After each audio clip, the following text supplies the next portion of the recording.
فریب عشقم سین میں موجود لوگوں کے چہرے تجسس سے چمک رہے تھے، انداز و اطوار میں بے چینی پائی جاتی تھی اور آنکھوں میں سنسنی آمیز سوالات جھلکتے تھے۔ میں نے ان پر ایک تنقیدی نگاہ ڈالی اور ایک پکی عمر کے شخص کو اشارے سے اپنے پاس بلایا۔ بیوی کا معاملہ ایسا ہوتا ہے کہ بزدل سے بزدل انسان بھی غیرت کے جوش میں ٹارزن بن جاتا ہے۔ اگر بشرت اس دورے قتل کی واردات میں ملوث نہیں تو پھر وہ کہاں غائب ہے؟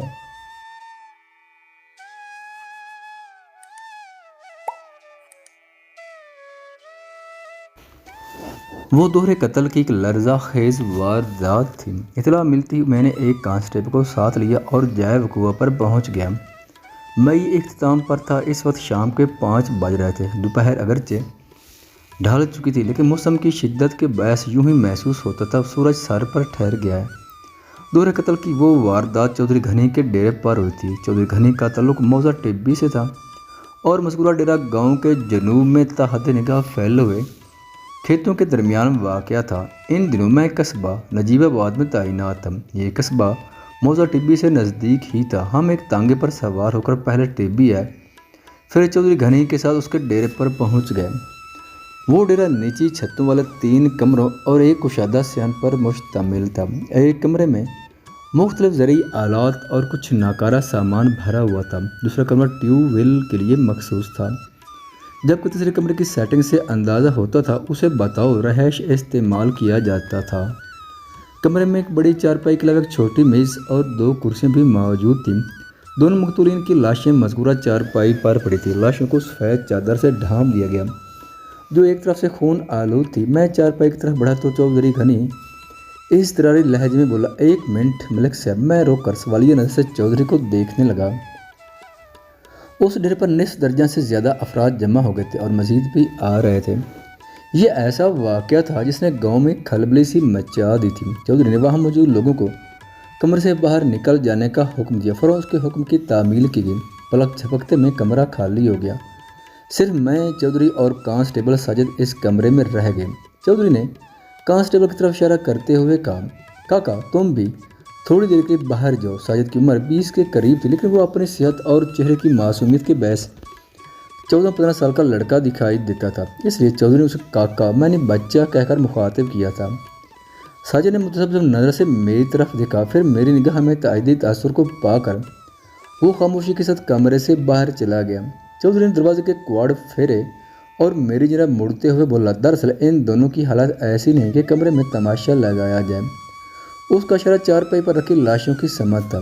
میں اسبات میں سر ہلاتے ہوئے چارپائی کے نزدیک آ گیا۔ اسی لمحے چودھری گھنی نے چادر کو ایک کونے سے پکڑ کر لاشوں کے اوپر سے بھینچ لیا۔ میری نگاہ ایک شرمناک منظر سے متصادم ہوئی اور بے اختیار جھک گئی۔ وہ مرد و زن کی 2 لاشیں تھیں، ایک دوسرے کے اوپر لدی ہوئی۔ ان کے جسم لباس سے عاری تھے۔ عقل مند کے لیے اشارہ کافی ہوتا ہے، تاہم ان کی کیفیت کو سمجھنے کے لیے کسی خاص عقل یا واضح اشارے کی کوئی ضرورت نہیں تھی۔ فطری لباس میں وہ دونوں اپنی کہانی خود بیان کر رہے تھے۔ میں نے اس لیے مجمع کو باہر نکالا ہے۔ چودھری کی بوجھل اور دھیمی آواز میری سماعت سے ٹکرائی۔ میں نے چونک کر اس کی طرف دیکھا اور پوچھا، "کون ہے یہ دونوں؟" "مشتاق تو میرا نوکر ہے۔" اس نے مرد کی لاش کی جانب اشارہ کیا۔ "ادھر ڈیرے پر ہی ہوتا ہے پھر۔" وہ عورت کے بارے میں بتانے لگا، "یہ سگھی ہے، سگری اور سگھی، بشرت کی بیوی۔ ان دونوں کا آپس میں کیا رشتہ ہے؟" بے اختیار میری زبان سے نکل گیا۔ چودھری معنی خیز لہجے میں بولا، "آپ خود ہی دیکھ لیں۔" میں گمبھیر انداز میں سر ہلا کر رہ گیا۔ چودھری نے لوگوں کو جائے وقوع سے ہٹا کر عقل مندی کا ثبوت دیا تھا۔ واقعی مقتولین کے لیے منظر کو عام نمائش کے لیے پیش نہیں کیا جا سکتا تھا۔ اس وقت میرا پورا بدن پسینے میں شرابور ہو رہا تھا۔ یہ موسم کی شدت کا نہیں بلکہ حالات کی حدت کا نتیجہ تھا۔ بہرحال موقع کی کارروائی بہت ضروری تھی، اس لیے میں بڑے محتاط طریقے سے ان لاشوں کے معائنے میں مصروف ہو گیا۔ 15 منٹ کے تنقیدی جائزے کے بعد میں اس نتیجے پر پہنچا کہ مشتاق اور سگھی کو ان کی بے خبری میں موت کے گھاٹ اتارا گیا تھا۔ یہ بخبری ان کی بے گانگی اور خشوع و خضوع کا نتیجہ بھی ہو سکتی تھی۔ ایک محتاط اندازے کے مطابق ان دونوں کے جسموں میں کسی پوری طرح بھرے ہوئے ریوالور کو خالی کر دیا گیا۔ دونوں کے ابدان کے بالا حصے خون میں نہائے ہوئے تھے۔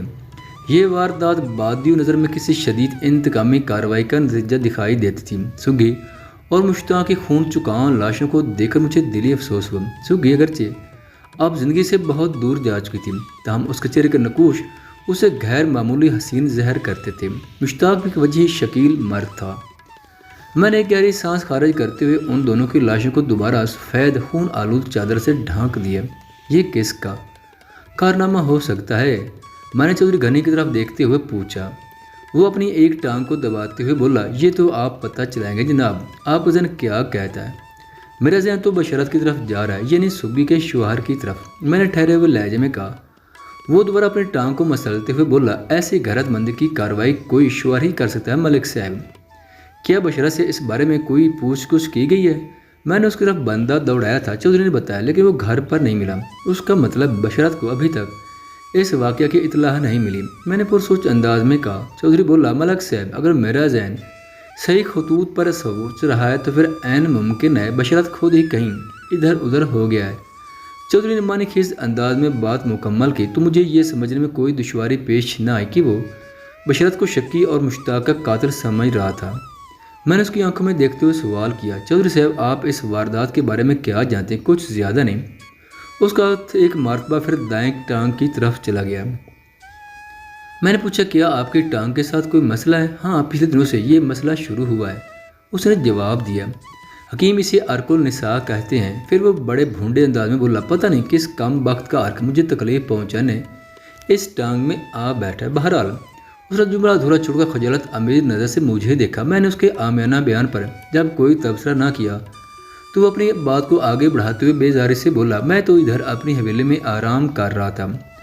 مراد گھبرایا ہوا میرے پاس آیا، بتایا کہ ڈیرے پر کسی نے مشتاق اور سگی کو قتل کر دیا ہے۔ میں حویلی سے ڈیرے پر اور ان دونوں کی لاشوں کو خون میں لت پت پڑے دیکھ کر پلک جھپکتے میں سمجھ گیا وہ کس ڈرامے کے کردار بنے ہوئے تھے۔ میں نے مراد کو حکم دیا کہ وہ لاشوں کو چادر سے ڈھک دے۔ اس کے بعد میں نے اپنے ایک بندے کو بشارت کی طرف دوڑایا۔ وہ گھر میں نہ ملا اور نہ ہی کھیتوں میں کہیں نظر آیا۔ میرا بھیجا وہ بندہ ناکام لوٹ آیا۔ وہ لمحے بھر کو سانس لینے کی خاطر رکا، پھر سلسلہ کلام کو آگے بڑھاتے ہوئے بولا، پھر میں حویلی چلا گیا اور منظوروں کو آپ کی طرف بھیج دیا تاکہ آپ موقع پر پہنچ کر قانونی کارروائی کر سکیں۔ اور ہاں، مشتاق کی بیوی کو بھی اطلاع دے دی گئی ہے، اس نے اپنے گھر میں رونا پیٹنا ڈال رکھا ہے۔ وہ ایک مرتبہ یہاں سے بھی ہو کر گئی، لیکن میری ہدایت کے مطابق مراد اسے کمرے میں نہیں گھسنے دیا۔ پھر رک کر وہ مجھ سے متنفر ہوا۔ آپ ہی بتائیں کہ ایک بیوی کا اپنے شوہر کو اس حالت میں دیکھنا کیا مناسب ہے؟ قطعی مناسب نہیں، میں نے دو ٹوک انداز میں کہا۔ چودھری بولا، بلکیس مراد سے بحث و تکرار کرتی رہی، لیکن وہ میری تاکید کے مطابق ایک ہی بات پر ڈٹا رکھے، پہلے پولیس اپنی ضروری کارروائی کرے گی، پھر کسی کو لاشوں تک جانے دیا جائے گا۔ میں اس سے زیادہ اور کیا کر سکتا تھا؟ آپ نے جتنا کیا یہ بھی کافی ہے، میں نے چودھری غنی کے خاموش ہونے پر کہا۔ پھر پوچھا، کیا مراد نامی وہ بندہ باہر موجود ہے؟ وہ معتدل انداز میں بولا، نہیں جناب، وہ اس وقت ادھر گاؤں میں ہے۔ پھر ایک لمحے کا توقف کرنے کے بعد اضافہ کرتے ہوئے بولا، ملک صاحب، آپ وقوع کی کارروائی سے فارغ ہو کر میری حویلی میں آ جائیں، باقی باتیں وہی ہوں گی۔ میں عرق نساء کی وجہ سے بہت پریشان ہوں، اس لیے مجھے اجازت دیں، میں حویلی جا کر آرام کروں گا۔ ٹھیک ہے چودھری صاحب، آپ جائیں، میں نے کچھ سوچتے ہوئے کہا۔ چودھری ڈیرے سے رخصت ہوا تو میں اپنے کام میں مصروف ہو گیا۔ ساجد کو میں نے کمرے کے دروازے پر متعین کر دیا تاکہ میری اجازت کے بغیر کوئی اس کمرے میں داخل نہ ہو۔ باہر موجود 8-9 افراد اندر آنے اور لاشوں کا نظارہ کرنے کے لیے بے چین تھے۔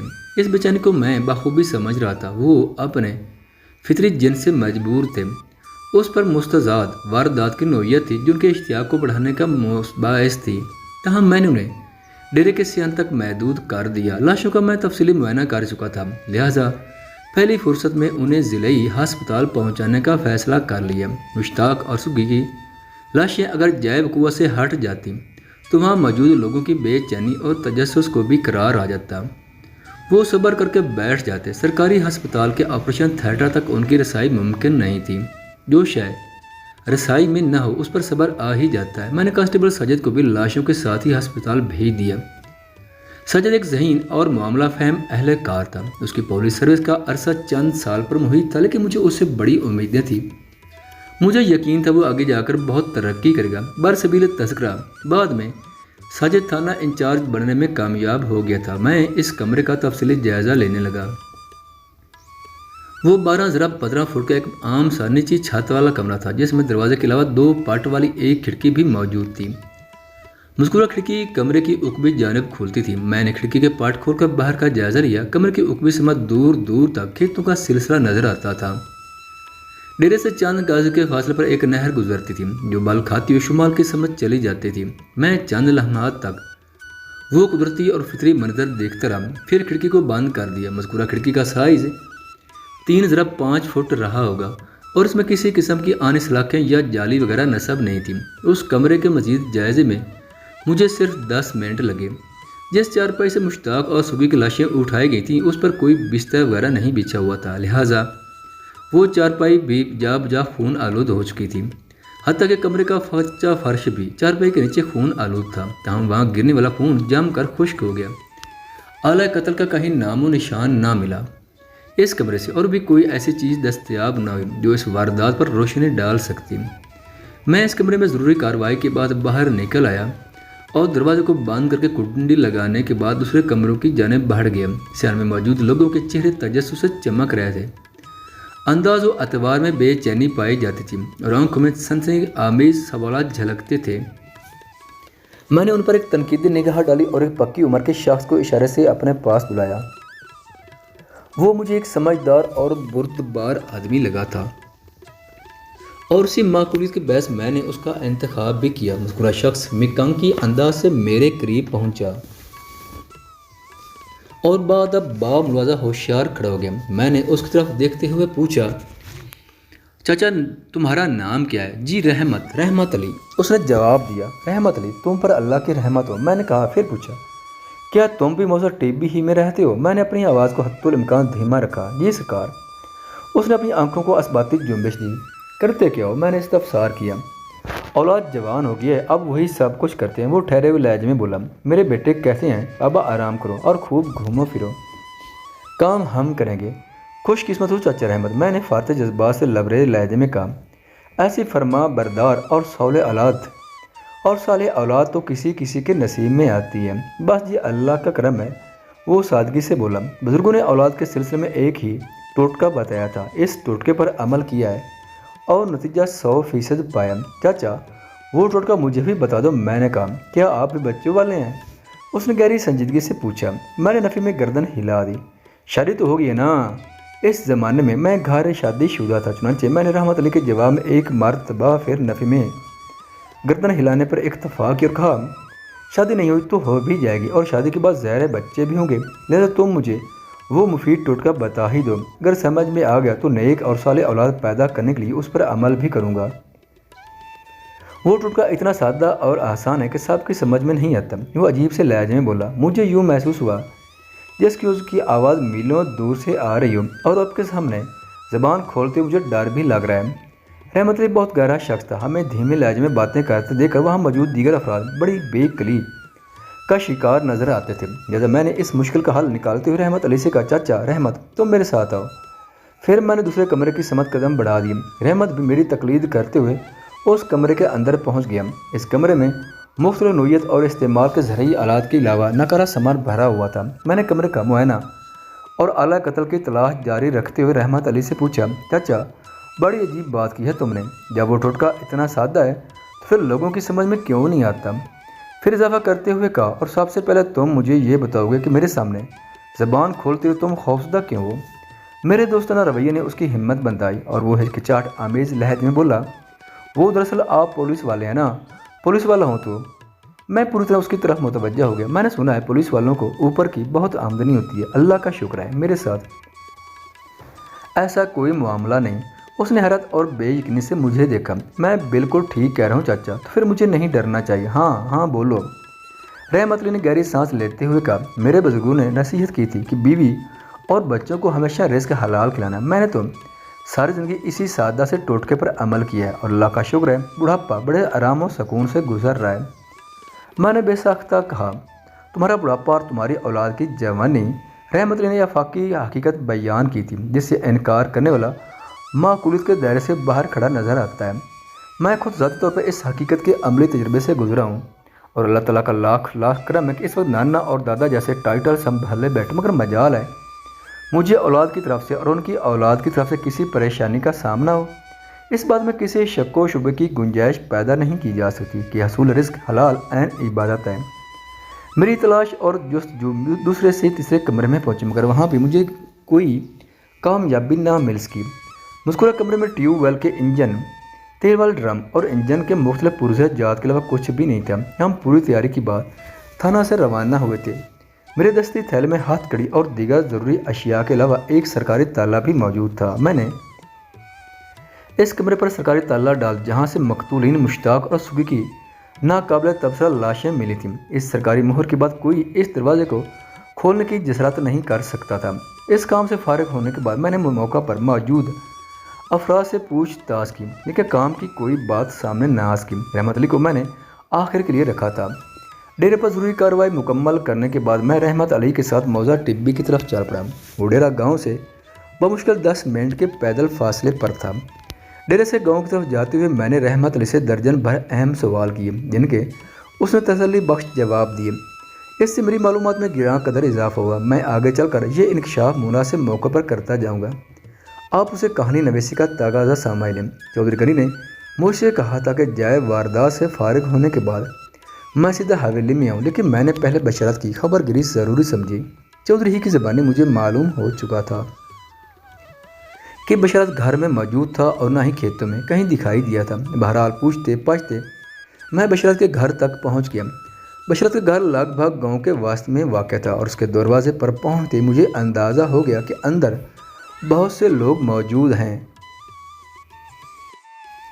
میں نے متعدد افراد کے آپس میں تیز تیز باتیں کرنے کی آوازیں سنی۔ میری دستک کے جواب میں درمیانے قد کے ایک شخص نے دروازہ کھولا اور مجھ پر نگاہ پڑتے ہی وہ گھبرا گیا۔ اس کے رد عمل نے مجھے چونکنے پر مجبور کر دیا۔ کیا بشارت تمہارا ہی نام ہے؟ میں نے اسے تیز نظر سے گھورا۔ میں یہی سمجھا تھا۔ بشارت گھر آ گیا۔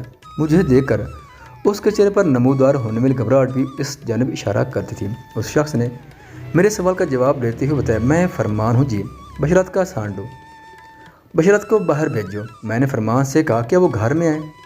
بشارت کے ہم زلف نے جواب دیا، وہ تو ابھی گھر نہیں پہنچا، ہم بھی اسی کا انتظار کر رہے ہیں، وہ ادھر کھیتوں میں بھی نہیں۔ میں نے فرمان کی آنکھوں میں دیکھتے ہوئے کہا، کہاں چلا گیا وہ؟ ہمیں کچھ خبر نہیں اس کی۔ وہ سراسیمہ نظر سے دائیں بائیں گلی میں دیکھتے ہوئے بولا، پھر مجھ سے کہنے گا، آپ اندر آ جائیں جناب، تھوڑی دیر آپ اور یہاں کھڑے تو گلی میں میلہ لگ جائے گا۔ تمہارے ساڑھو نے ایسا کارنامہ انجام دیا کہ میلہ تو لگنا ہی ہے نا۔ میں نے گھر کے اندر داخل ہوتے ہوئے سرسری انداز میں کہا۔ وہ الجھن زدہ لہجے میں بولا، مجھے یقین نہیں آ رہا بشارت ایسی حرکت بھی کر سکتا ہے۔ تھوڑی دیر بعد میں بشارت کی بیٹھک میں ایک کرسی پر بیٹھا تھا۔ میرے علاوہ فرمان اور اس کی بیوی کبرا بھی وہاں موجود تھے۔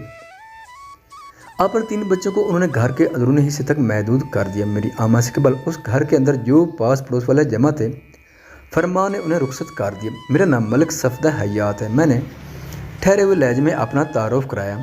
میں قصبہ نجیب آباد کا تھانہ انچارج ہوں۔ آپ لوگوں کا گاؤں موضع ٹبی میرے تھانے کی حدود میں آتا ہے۔ فرمان نے بڑے سنجیدہ انداز میں اپنے سر کو اثباتی جنبش دی، لیکن منہ سے کچھ نہ بولا۔